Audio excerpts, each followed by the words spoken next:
So thanks for joining us.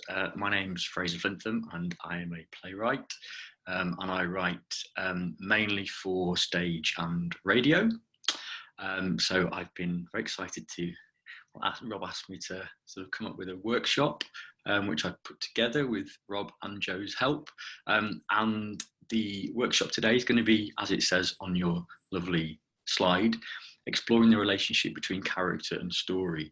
So just a couple of things in the next 40 minutes. We're going to be sort of writing together, and I might ask for some examples, some of you to kind of share some of your stuff. One really important thing is that you can't get any of this wrong. The creative process and being a writer is most of the time is getting it wrong, weirdly. Not great for the ego. But essentially, you know, anything creative, you're going to make mistakes and you're going to like kind of do your first try at it. And you might read it back and go, ooh, who wrote that? How awful. Oh, I did. It's okay. And you just start again, or you edit it, or you kind of come back to it later on. So when people are sharing their stuff, you might be thinking, oh gosh, it's so different to mine. And I didn't do the same as that. That's great, because that's what makes your work your work. So I just want everyone to kind of just go with the exercises, go with the first thing that comes into your head. And, you know, if it's not perfect, then that's all right. That's just something I wanted to say before we start. So, story and character. Probably, you know, we've got different people in the room who've maybe people have written stuff before, maybe haven't, maybe you've written in other types of forms, maybe short stories. What we're going to be concentrating on today is playwriting. So the aim is, if we were thinking about writing a play that's, you know, actors would perform. And story and character lay at the heart of those things. And they can sometimes feel like they're kind of competing with each other. So you might, you know, if you think about a, you know, favorite TV show or favorite play, you might really love the characters in it, or you might really love the story. And sometimes you don't think about how those two things sort of depend on each other. So as I put on this slide here, we'd struggle to tell a good story without character at the center of it. And really, if you think about a good story, there's someone at the heart of it. Even if the person at the heart of it is something, you know, is a kettle or an, you know, an inanimate object. It might not be a person, but there's somebody at the center of it. And at the same time, if you think about your favorite characters, you'd probably struggle to think about them without their story. Because if they're just a character on their own, in a way, they're just like a photograph, you know, or kind of a description of somebody, which might be interesting, but we need a story for them to make them more engaging. So character and story are codependent. We can't have one without the other. And the best stories, not all stories, because there are lots of stories out there which, you know, we don't all like, or we might not say are the most brilliant stories or characters, but the really good ones for me are when their characters and their stories complement each other. So really, you know, without that character, without that story, we wouldn't be able to have that piece of work. So that's what we're going to look at today. And we're going to look at this through a couple of exercises that I'm going to set. And I'm going to give you something to go away with at the end of that, so that you can go away and kind of put the stuff we've talked into practice.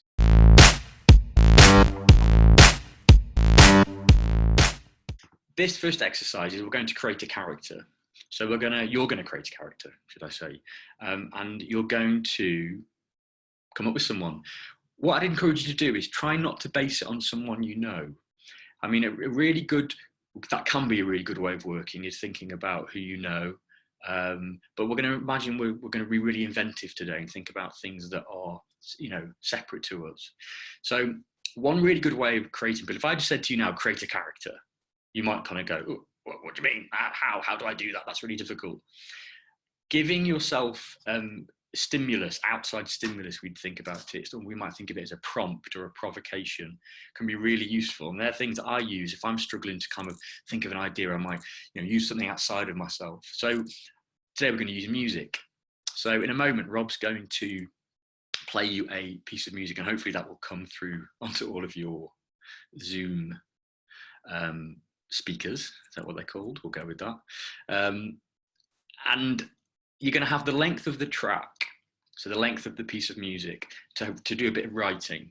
And what I want you to imagine is that piece of music is a character. Yeah. So you know, different music has different genres, it has different tones, has different feelings to it. So use that piece of music and imagine if that piece of music was a person, who would they be? Yeah. And when we're thinking about character, we're not try and sort of not think about story, think about the character itself. So who is this person and the things that make up us who we are? One of those really important things is the visual, isn't it? You know, we're sitting here right now looking at all of these little thumbnails of each other's, you know, what does this person look like? What's their age, their gender, their ethnicity? Like things we've said today, where are they in the world? Where are they born? Have they got friends? Have they got a job? How, you know, what's going on around them? The wonderful thing is you can't get it wrong because you're completely making this up from scratch. No one can ever question you on it. So we're going to play the music and I want you to come up with this person. Now, that point I put on the slide at the bottom there is the music might take you to the character in a moment, because music is quite sort of cinematic, isn't it? You know, we use music in cinema and television particularly. So you might sort of see your character somewhere, you know, in a car, I don't know, doing something. If your mind does go to seeing them in something, try and still think about their characteristics. Try not to think about the story element. Yeah. So try not to think about they're in this car because, if you, for example, if you saw them in a car. So picture them and then think about doing an examination of their, you know, their profile, I suppose, is another way of thinking about it. So let's see if we all thumbs up or we all clear on what the objective is. Frazer, just a question. Yeah. Just in terms of the way, when we hear the music, we may have already heard the music before. Yeah. We sort of just follow our gut instinct about what that feels. Exactly. So if you might hear it and it might take you to a moment. You're right. You might have been out and heard this piece of music before.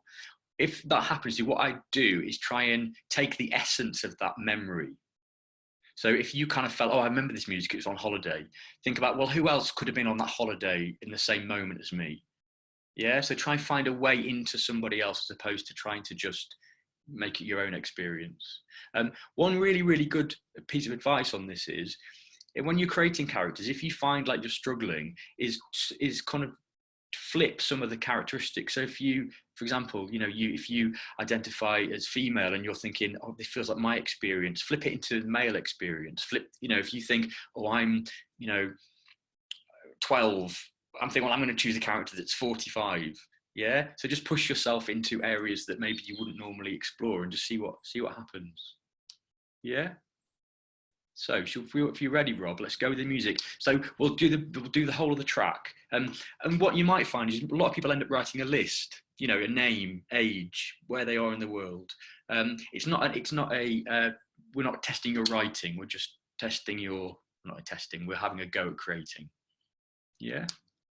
Great then. Shall I play this bit of music then? Yeah, go for it.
It's quite a strange thing to get you to do, I understand, but you went with it, which is brilliant. I'd like to just hear a couple of what people have come up with. If anyone's happy to share just a couple of points about their character, would you put your hand up like that?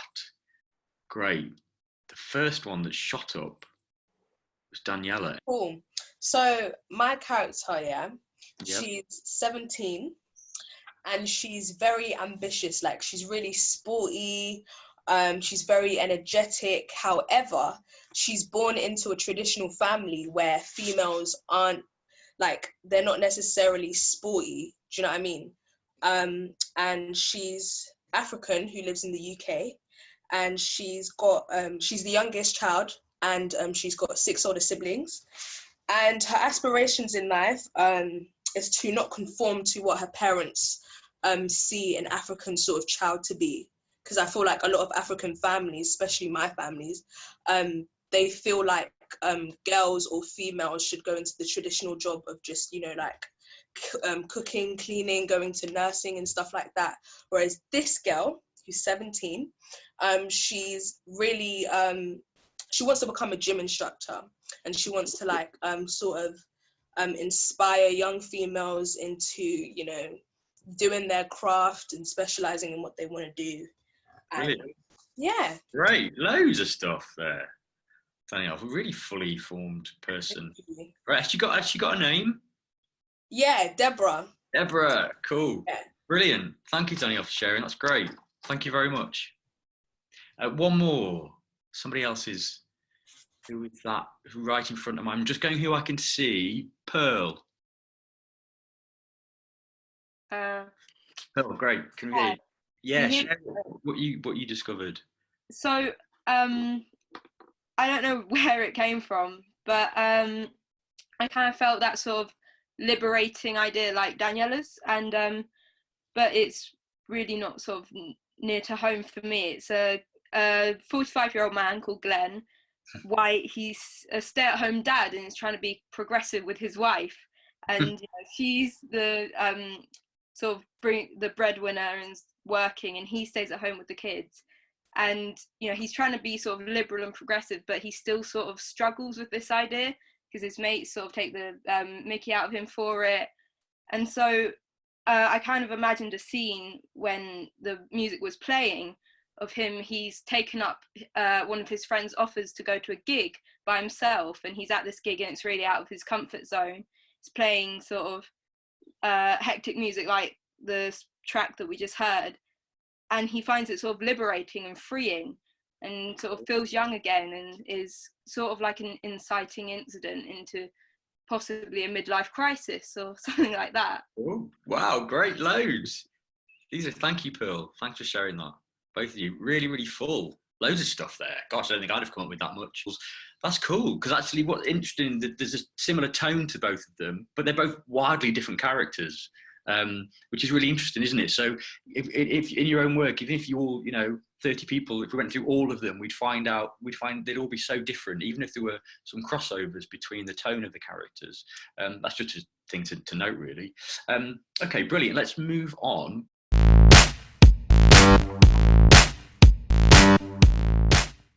We're going to think about your characters' likes and dislikes now. This is something you might have already thought about for this person, but we're going to just home in a little bit, and let's think three. So three things your character likes, three things they dislike. I'm going to give you a couple of minutes to do this. Also think about those. They don't have to be major things. They can be really profound things or really trivial things. For example, we put there is, they might like peanut butter and like honesty, or there might be contradictions in there. I don't know. They might not like peanuts, but like peanut butter. I don't know. Did that work? Maybe. So don't worry about, just go whatever comes first. Let's give a couple of moments for that.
We all got some. Don't mind if you haven't got 3. Hopefully you may have more than 3 for each. Let's do the same thing. I want to hear a couple of different ones from different people. If you'd like to share, hands up. Brilliant. I see. Was that there? Hi. Hiya. Do you want to? So just tell us a brief little bit about your character, not as much as the others did, and then the 3 likes and dislikes would be great.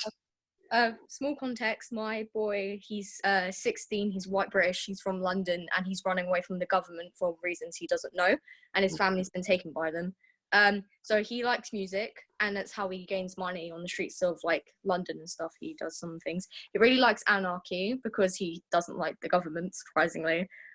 He likes family and a girl called Harmony, which he's dragged along to his adventure. So he's basically been like, come on an adventure with me, please. And she's like, oh, okay. And he really doesn't like rap. I don't know why. I just feel like he really would. And he'd be like, oh, I don't like rap. And he has a rational phobia of turtles. Wow, phobia of turtles. That's a new one. Yeah. Maybe it's more common than we think. I don't know. Cool. But yeah, that's fine. Great, Ruby. Brilliant. Thank you very much. Let's do one more. Somebody else. Callie. Go for it. His name's Jackson, he's 16, and he works in a coffee shop, which ties into one of his dislikes. He dislikes coffee and the smell of coffee, any idea of coffee, because especially if I see one more cup of coffee after work, he hates it. He likes the smell after it's rained, like the really earthy smell. Ooh, lovely. But he hates humidity. He claims it makes his hair go really, really frizzy. And he likes opening jars for some reason. And like me, has a really weird irrational fear of ants. Wow. Did you say likes opening jars? Yeah. Cool. I hate opening jars, so maybe you could help me out. That's great. Brilliant. When people are, I don't know if it's like listening back to the others, when they tell us their characters' likes and dislikes, we don't disagree with them. We don't go, really? Are you sure they like that? Are you sure they don't like that? We buy it. We kind of go, great. That's what the author said. You said that's what your character likes or dislikes, and we believe it. So, you know, be confident in that, which you all were, which was great. Okay, let's move on. So we've got a character. You've got a character. Obviously, today is workshops about character and story. So we need to find a story for your character. Loads of things about what is a story, and you know, there's people who do a degree based on what is a story, but in really simple terms, a story is about somebody wanting something. That's the really most simplest way of thinking about what a story is, and what makes something a story or a good story. Somebody wanting something, and if you don't have somebody who wants something, we might argue we don't have a very interesting story. A really good example of that is Romeo and Juliet. What do they want? Each other. Yeah, it's really quite simple. And if we were thinking about, obviously we're talking about writing plays today, but if we extend that to off the stage into television, we think about, what your massive dramas, Game of Thrones, it's all about somebody wanting something. Yeah. So I want you to invent something that your character wants. And what was brilliant, a lot of you are already starting to think about that. So those 4 that we've listened to, there was already sort of ideas of what somebody wanted. Somebody wanted to be a gym instructor. So someone wants to get away from the government. So you might have already thought of something for your character, but if you haven't, I want you to think of something that your character wants. Now, it could be something really small. If you're going to write a short 20-minute play that's going to go on, some of your friends are going to perform it. It might be something small that your character wants. They want to tell someone they like them. It could be something, sort of quite small. It could also be something massive. They want to rule the world. Yeah. But what I want you to think about is make sure it's something practical, because you might think, your character wants to be loved. Yeah. Now that's more of something that's inside them, isn't it? So we want to think of it as something that's practical. So your character might want to be loved, but they might want to be loved by being told that they're really good at playing the piano. See the difference? Whereas being good at playing the piano is something they can practically do. And one thing you can use is use your likes and dislikes to help you. I think we've got a couple of examples on the next slide. Great. So if your character likes, this is how you can use your likes and dislikes to help you. If your character liked singing, your character might want to win a competition to become a YouTube singing sensation. If your character dislikes cats, maybe your character wants to escape from a giant cat that's chasing them through their house. Just a couple of examples there. So take a couple of minutes now. We'll just pop a bit of music on again, just to think about what could your character want. And you might come up with several, but we're just going to focus on one as we move forward.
Thanks, Rob. Let's keep going. So if we all thumbs up if we've got something. Yeah? Great.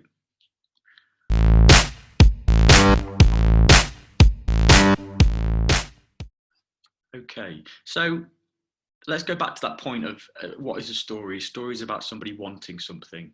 And if you to go through all of great literature, you would probably struggle to find a story where somebody didn't want something.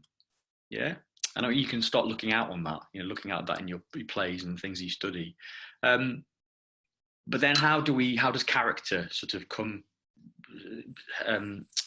is codependent, and how do they sort of work together? Story is driven by characters wanting something. Yeah, and one really good way of thinking about how character and story help each other is obstacles. So if we were to say, let's take Romeo and Juliet. Romeo and Juliet want each other. Now is that an interesting story? Maybe, but we have what? We have an obstacle. And in Romeo and Juliet, the obstacle to Romeo and Juliet are their families, that are stopping them getting each other. So if we say a story is about wanting something, we make a story more interesting by giving our character an obstacle. So giving them something that stops them trying to get the thing that they want. Now, that's pretty kind of standard, and you'll see that in all of the work.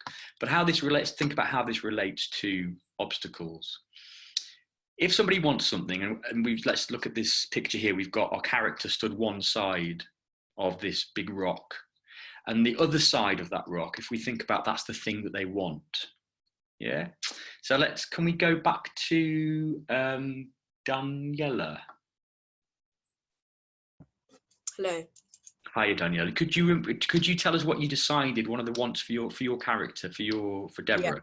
So my character Deborah, she wants to empower young females through her gym work. So her going to the gym every day is sort of trying to empower young females. That's basically what she wants. Brilliant. So for Deborah as a character, if we look at that picture, we think of her as one side of the obstacle, one side of that big rock, and we think of the gym being at the gym, the other side of the rock. Yes, that's one example of it. So to make that story more interesting, what we would need to do is to think of things that would stop her going to the gym, potentially. Yeah? So what I want you to each do now is take a moment to look at your character. And before we think about the desire they've got, list very practical ways in which a character could get around that rock. So if you're one side of a rock, and you're trying to get to the other side, how can you try and go around it? We've got some examples there. Climb over it, dig under the rock. Take a couple of moments, and I want you to list all of the different options you could use, the different attack you could use, the different solutions you could use to get to the other side of that rock. How ridiculous can those answers be? Ridiculous as you want, Rob. So I could blow the rock up. You can blow it up. Yeah, you're allowed to do whatever you want. We're in fantasy land. You could blow it up. You could get someone else to come and move it for you.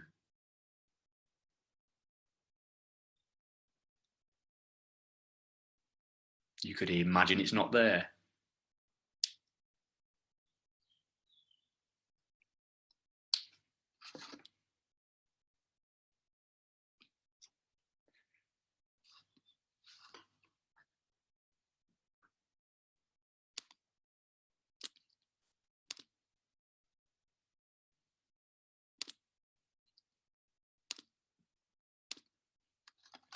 Okay, let's have a couple. Hands up if you've got one, a solution. Yeah. Joshua, could you share one of the ways in which you might try and get around the rock? I would, to get around the rock, I would ask the rock to move.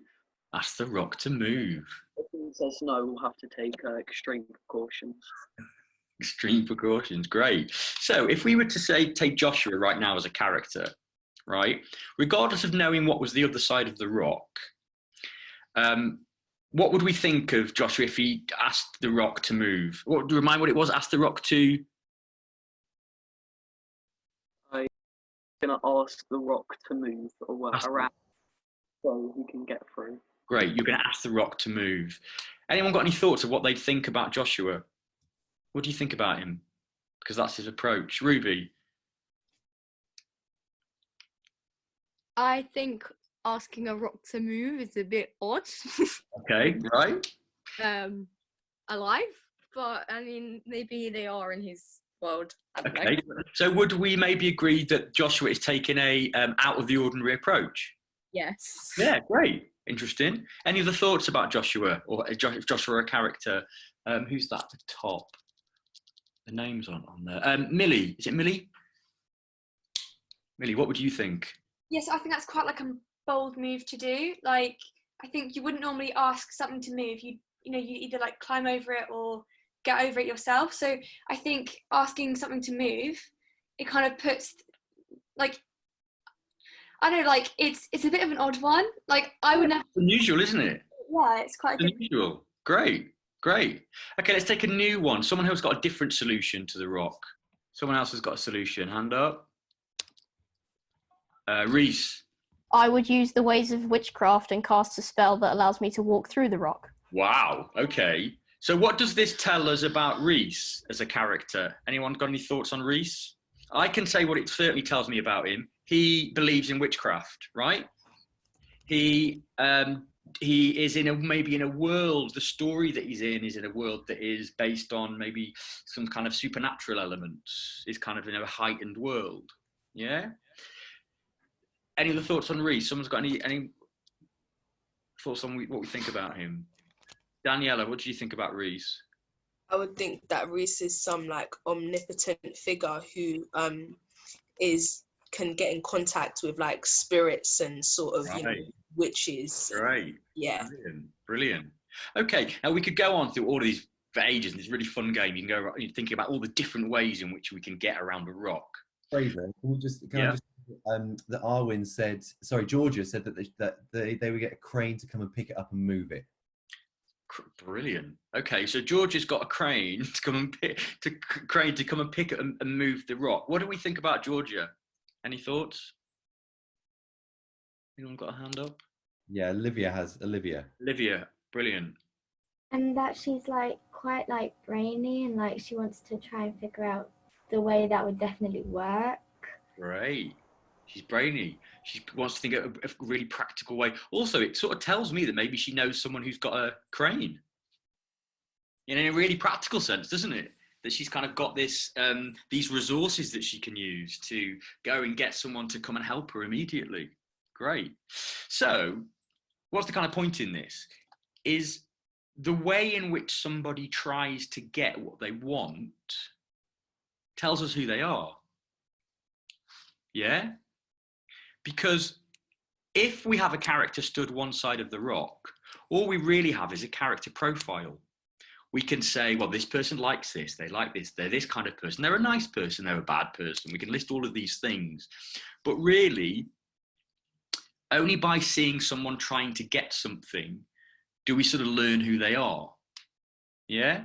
So the way in which they try and climb over that rock tells us what skills they might have, what kind of personality they might have. So we've got the example C. If they tried to ask a friend to come and move the rock, you know, we thought certain things about that, didn't we? We thought certain things about Georgia because of the way in which he tried to do it. If we think about our singing competition, you know, if you want to be a famous singer, and the way you go about that is to try and, you know, use somebody else's voice, is mime, what would we think? We might think not that admirably of them. We might think they're cheating. If that person says, I'm going to be a famous singer and I'm going to practice my song every day, we might say, okay, we might kind of, you know, feel a bit better about this character, think more of them. So the way in which they try to get their goal, try and get over that obstacle, tells us who that character is. Is there an occasion when that isn't the case? When we might say, okay, the way in which I try and get something doesn't tell us who someone is. Are there kind of exceptions to that rule? Anyone got any thoughts on what that might be? Anyone's put their hand up? Reese, your hand shot up again.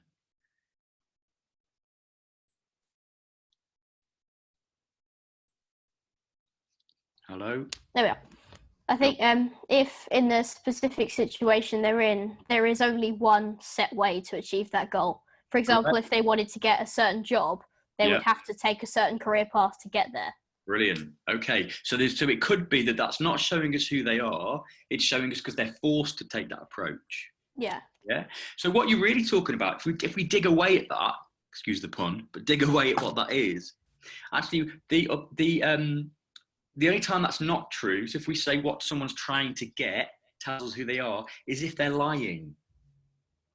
And in a way, that what you described there is a kind of a lie, because what they're saying is, truthfully, I wouldn't take that approach, but I'm having to take that approach because, you know, I've got to do that because that's what the job requires. So we would say that if we think about story and character, the story is someone trying to get something, and that tells us about who they are. So the way in which you try and win that competition, the way you try and get away from that cat, the way you try and get that promotion at work, the way you try and get that friend to like you at school, the way they try and do it tells us who they are, unless they're lying. And there's two forms of lies. And we either lie to ourselves or we lie to other people. Yeah. So we might say, so let's imagine my want is, I want a glass of water. There's a glass of water in front of me here, and somebody else wants a glass of water. We might say the way I try and get it tells you who they are. And so I might say, oh no, you have the water. What might you think of me? You might think I'm nice, maybe. You know, I put other people before me. So we might say, oh, you know, the way Frazer tried to get that thing tells us who they are. But I might say, no, you have the water. And that character drinks the water, chokes and falls on the floor. And I go, yes, they're dead. What was I doing? I was lying. Who was I lying to? That other character, to try and, I want to poison them. So that's a version of lying to someone else. Now, lying to someone else isn't always nasty. We don't always lie to poison people. Sometimes we lie because we are trying to be nice to people. We lie at school, don't we? Someone says, do you like my hair? And you might go, oh yeah, I really like it. You're not being cruel. You're not lying to be cruel. You're lying to be kind, perhaps. So sometimes we lie for those reasons. Other times we lie to ourselves, don't we? Sometimes if we want to build our confidence, we might, before we go into a room, we might say, right, I'm going to go into that room and I'm going to smile. I'm going to, you know, convince myself that I'm having a good time. So sometimes we do get those lies. So sometimes we can break that rule. But as a golden rule, we would say how our character tries to get something tells us who they are. Which, going right back to the point at the beginning of the workshop, we need story and character. Because really, if we don't give someone something to want in our story, we won't learn who they are. We won't learn their character. We won't learn that Deborah is really determined. We'll only realize she's determined when she tries to get around that rock and the rock gets bigger and bigger, but she keeps going and she keeps going. And she doesn't, you know, steal. She doesn't do this. She does things in the proper way. She, you know, tries to convince her parents. She tries to do the good thing.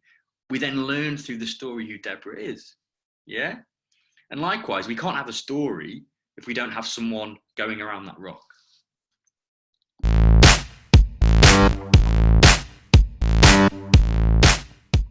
I'm going to leave you on a exercise to take away and to kind of put this into practice, because obviously we've got a very short, limited amount of time, which we've now come to the end of. Went very quickly. So this is something you can go away and work on. So the things that we've explored today is, one, we've covered how to create a character, which might be useful for you in the future. But also, when you've got that character, how do you give them a story that relates to them? So I want you to have a go at writing a scene. One scene, you might write loads. Let's start with one, see how you get on. And write a scene in which your character attempts to get their thing. Now, if it's something massive, keep going back to your example, Daniela, but she wants to open a gym, which is something quite huge, isn't it? You can't write that in a whole scene. So take a small compartment of that. So it might be she wants to ask her parents if she can go to the gym for the first time, and her mum says no. Now, the way in which she tries to get her mum to say yes will tell us who she is. So it's kind of a smaller moment. So sometimes it's really easy to think about these exercises in big story terms. Think of them as small. So if you've got something that your character wants and it's really massive, and you think, well, I couldn't write that in a scene. My character wants to, I don't know, be the Prime Minister, and they're only 12. I can't write that in a scene. What would be a small step in them doing it? It might be, well, actually, they might want to become their student representative. And they're going to go into the office and ask their teacher. And just see how that plays out, and see what we focus on is how them trying to get it tells us who they are. So at the beginning of the scene, we might not have a clue who this person is. By the end of that scene, we'll kind of have a feel for who they are, and see how you get on with that. Brilliant. Rob? I mean, that 40 minutes went scooting by. Thank you, Frazer. I don't know if there's any questions, just to finish with very, very quickly, that we are going to do a big Q&A at the end of this series of workshops in about 7 weeks with all of the writers. But I don't know if there's anything specific just before we finish the call. Oh yeah, Laura, go for it. Yeah, sorry, I was just wondering, for the scene, then is it like a scene like a story, or can it be like kind of two people talking? Can it be like a script, or is it like a scene? Yes, I should have said that from the top. Yeah, a script. Okay, cool, so, thanks. Yeah, definitely. I mean, if you feel like you're more into short stories, but as Theatre Centre, we're trying to encourage kind of writing scripts. Make it, imagine that you're going to hand this script over to, 2 actors. And a really good way of thinking about what a script is it's an instruction manual. And it's an instruction manual for those actors. So, what goes in that script is what people say and what people do. So their words and any actions that they have. So hopefully if you've written it, you might want to give it to your mates and they can perform it and you can hear it back. Okay, thank you. Yeah. Hi, I just have a question. Is there like a main difference between screenwriting and playwriting? Because I know more script like for movies and stuff, but I don't know if there's like a different way you should write. You mean in sort of the layout of them? Yeah. Yeah, I mean, well, the main thing is that obviously with screen, it's a different medium, so you're able to cut between different locations a lot quicker.